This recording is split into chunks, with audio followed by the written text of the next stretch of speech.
Yun, ang dami nagsasabi na ang ganda nung tira ko daw, shooting form nung, di ba nag-video ako nakaraan, nagbe-bake-bakean.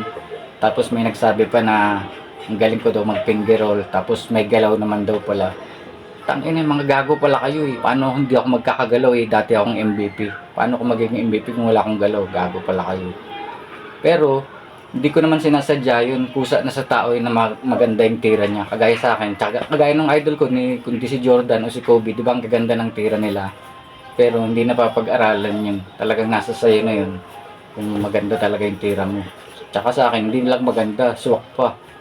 Tsaka kaya nga yung ibang mga vlogger eh, putain na, mga gago eh, puro dami nilang spekulasyon.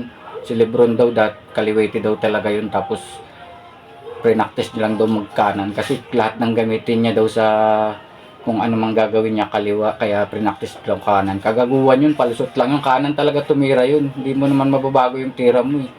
Tapos si Kobe daw, kaya daw mahirap matapal kasi galing dito yung tira. Putain na yan, ganun talaga yung tira nun, hindi mo mababago yung tira mo.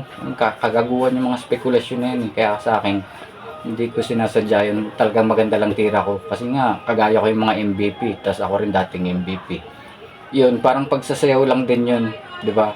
Kusa na nasa sayo yun. Merong tao na pag pre-practice niya, nakukuha niya yung step, pero yung tao na magaling talaga sumayaw, maganda sa kanya tingnan kasi kusa lang eh, dahil nasa sa kanya talaga yun eh. Yun, ganun yun.